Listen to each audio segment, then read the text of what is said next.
Alrighty then, hello and good evening YouTube, and welcome back to the channel. Now, the reason why there was no Watkins Glen video today like I initially planned, now here's what happened. So, I mentioned on Twitter that I was going to go to breakfast this morning with my grandparents, thinking it would help me like stay up long enough up till the 3 o'clock race time so I can actually watch the whole thing start to finish. Excuse me. Because I was actually looking forward to watching it today. So I'm laying here, like, playing the waiting game, but it was like 9 o'clock in the morning, so it would have been a 10, 11, 1, 2, it would have been a 5-hour wait, and there was no way I was going to last that long. And then while I was playing the waiting game, I just crashed, and then by the time I woke up from a dream, it was already past 3 o'clock, and I thought, well, you know what, it's too late, I'm just going to discontinue my nap. So, therefore, I didn't get to see any of the races today. No Busch, no Craftsman, no Winston, but I do know the winners. Larson won today, good for him. Because if this was 2014, 15, 16, 18, I would say I would feel otherwise. But I'm glad I finally came to my senses about him and appreciate him more than I did back in the day. Considering I was salty over little stuff that I was out of his control, Well, especially the second thing I was salty about. The first one was mainly on him, which cost Ty Dillon the truck championship in 2012. Considering I started rooting for Austin and Ty in 2012 when they were moving up through the ranks in Busch and Craftsman. It would have been Ty's first. It would have been Ty's. What am I trying to say? Oh, it would have made Ty the first rookie champion in NASCAR, not eventually what turned out to be Chase Elliott 2 years later. Therefore, that's one reason why I used to hate Larson. And then the next year, when Montoya got booted out for him in the 42, I hated Larson even more for that, considering I already hated him at the time. Considering I was a big Montoya fan, so I was pretty salty about those two things from 2014 all the way through 2018 and the first half of 2019 till he shut me up. Winning the Winston All-Star race on speed straight up legitimately. And so at first I had a change of heart there, so the rest of 2019 went fine with him. But then when with what he went through last year with the N-word incident, during the COVID break on that iRacing live stream, when he got suspended from NASCAR and fired from Ganassi, I temporarily went back to my old ways against him, mainly because I was just happy to see him leave. But I should have known that, he was going to come back eventually, that it was not going to be gone forever, because, he was too good to not come back, considering that people were coming in my mentions on Twitter saying that if he chooses not to come back, that's up to him, but the thing is, he actually might. And actually he did, and he came back stronger and better than ever. When it was announced he was going to Hendrick, he was going to go to Hendrick either way, with or without that incident during the COVID break a year ago. But when it was announced he was not only going to Hendrick, but also finally getting reinstated, it kind of gave me a change of heart. So therefore, now I actually like him. Do you know that how in American sports you have that player, you have that team that you really, really hate when you're young? Like any young age, young adult, teenager, child. But then as you get older, they seem to grow on you, and then you start appreciating them more. That's exactly what happened to me with Larson, 2019. The middle part of 2019 to the very end of that season. And then, of course, I temporarily, the first pre-COVID part of 2020. And then, after the COVID break, the second half, the later part of 2020 was announced he was coming back, going to Hendrick. He was going to Hendrick. He was getting reinstated. And then, during the middle part of 2020, I went back to my old ways against them. But now it's like, now, basically, I was salty about that whole Montoya stuff and, the 2012 Ford 200 stuff back when I was like in high school, whatever. I'm not that same kind of person no more who would get salty over little stuff like that. Hell, I used to not like Jeff Gordon, and that was not because he was good or anything or too good. It's because my dad didn't like him, so I thought, well, if my dad doesn't like him, neither do I. But then come 2015, my hatred, for Gordon went to Larson at that time, fully on Larson. But not only that, I used to hate Jimmy. Who didn't hate Jimmy back in the day, considering that most people outside of his fans were like sick and tired of him winning it all the time and winning all the Sprint Cup championships and everything. I remember NASCAR did everything in their power to please the fans to keep changing the chase format, and yet Johnson still found a way to win. and they changed to the playoff format, and that was actually working too. That was actually working too until, like, he capitalized on Carl Edwards' mistake in the 2016 Ford 400 and won his 7th and final cup. And then after that, come the Monster Energy sponsorship, and from 2017 to. Did Monster Energy leave in 2019? I think they did. Because by 2019, it was just the NASCAR Cup Series. I said, fuck that. I'm still saying Winston. It doesn't matter whether you like it or not. I'm still saying Winston. I still say Busch. I still say Craftsman. You don't like it, then fuck off. So anyway, yeah, so therefore, after that, he never won a championship again, considering that, people blamed, most people believed his 2017 Pocono wreck the week after what turned out to be his final career cup win at the MBNA Platinum 400 was what did him in. But maybe it wasn't that. Maybe it was just because Hendrick didn't have superior equipment for the 48 anymore. I mean, sadly, nobody knows except Rick Hendrick himself. I mean, considering that people bitched back in the day when I was a kid, that he won too much. And then all of a sudden, after that, what turned out to be his final career win in the NBA Platinum 400 2017, it was like people bitched because he wasn't winning enough. But I mean, to be fair, when he had that Pocono crash, I still hated him, so I was kind of happy about that.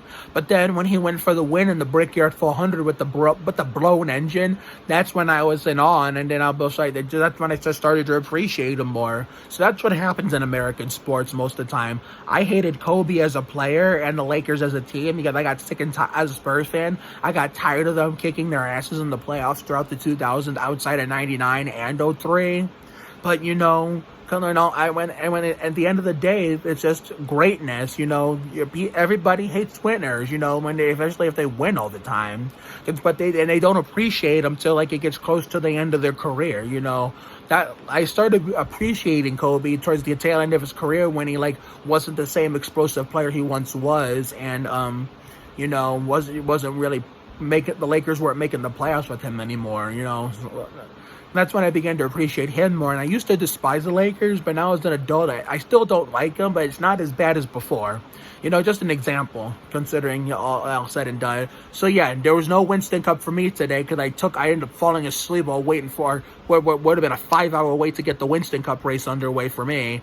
And so yesterday was Busch and Craftsman. I know Ty Gibbs won the Busch race, and considering that most people, it's like half the fan base likes him, half the fan base doesn't like him. Some people call him Kyle Busch 2.0, considering that, just because Ty Gibbs is a future star, that doesn't necessarily mean that he doesn't have haters, because he does have haters. I see it on Twitter, and I don't know why he blocked me, because I never, lashed hate at him. I never targeted him in any any sort of hatred. I never really communicated with them. I don't know why that is, but even if I did say something, I really didn't mean it, because as far as I remember, I remember following him and everything, but I never said nothing negative to him. Never did. So therefore, he won the Busch race. The Craftsman Truck Series race ended early, scheduling conflict with the Busch race.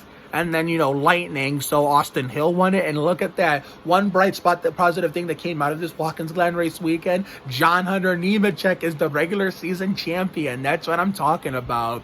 And the ARCA race was actually pretty good for once, I didn't see it, but I remember everybody being excited about it because there was a stacked field, a good track, and I even had two favorites in there, Riley Herbst and Dan Moffitt, who was already an ARCA Series regular, and they both finished ahead of that imposter and Michael Waltrip's number we call Drew Sent. Yeah. So therefore, that was basically my take on the whole, Watkins Glen race weekend. So therefore, I know I didn't get to see the race, but I thought I'd bring you a Watkins Glen video anyway, combined with some other stuff that I'm going to talk about now. Here, let me get in the comfortable position.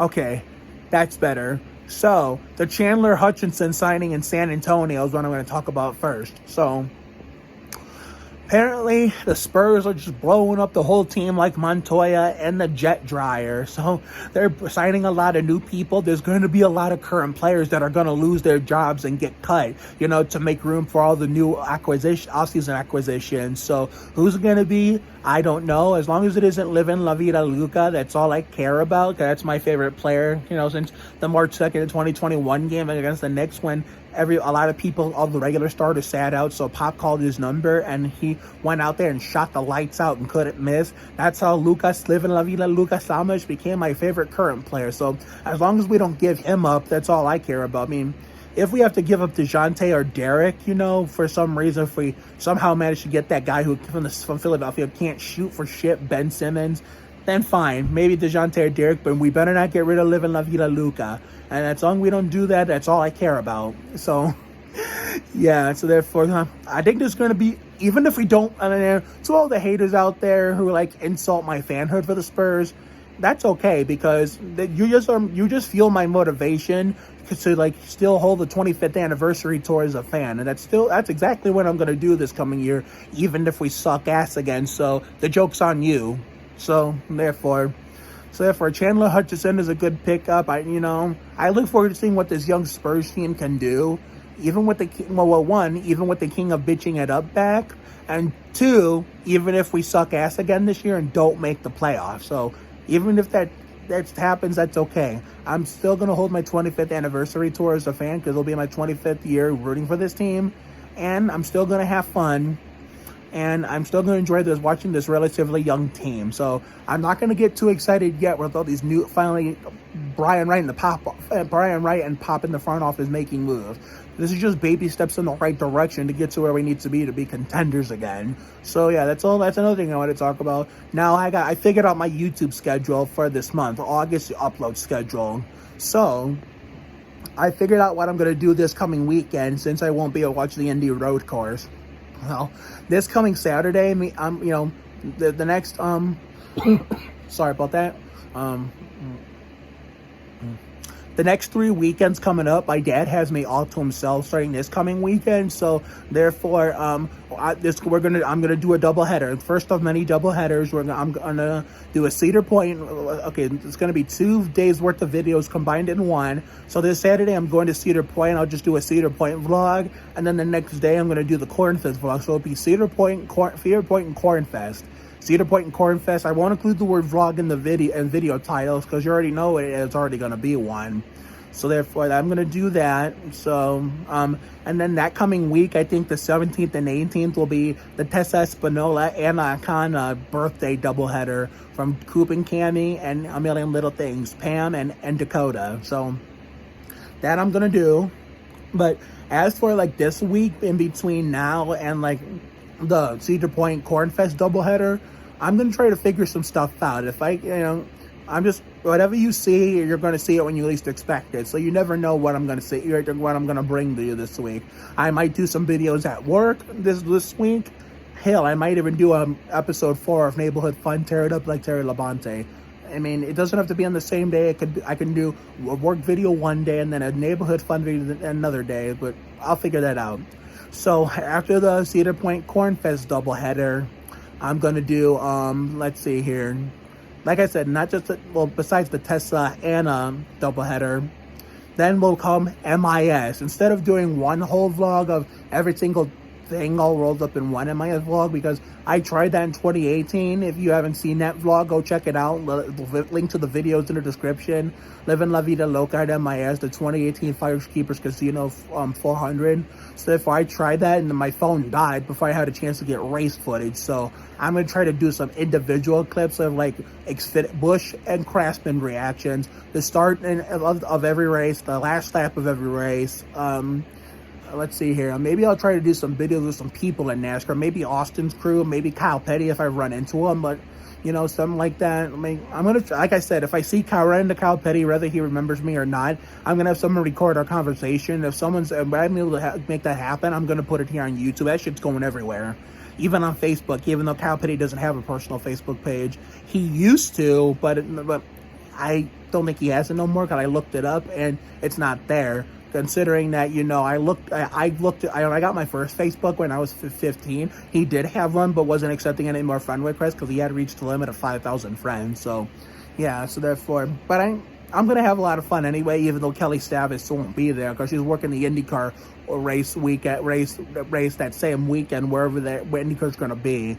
But so, of course, they put her on that, they signed her to IndyCar like that weekend's IndyCar events and not the MIS events, but that's okay. So therefore, MIS will be after the week after, and then in between that and next weekend, the Firecracker 400 overnight stay with at my dad's crib, and then the second Cedar Point trip is going to be Reece Caddell's birthday video, Minty Madsen and Disney Channel scooping Cammy, and then on the 2019 All That reboot on Nickelodeon. So therefore, I don't think I'll be able to do any videos during the Firecracker 400, after like that coming Saturday, because it's gonna be at my dad's crib. It's gonna be late, I even told him, if he said he was gonna let me stay up till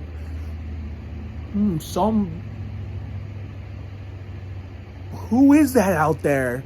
I don't know if that's the bad man next door. That's Dan Davis. That's my next door neighbor, Tyler Davis' dad. Go subscribe to Tyler Davis channels, Davis1121. Link is in the description. And I think that might be Bombastic Boy or Fireball Man on their motorcycle.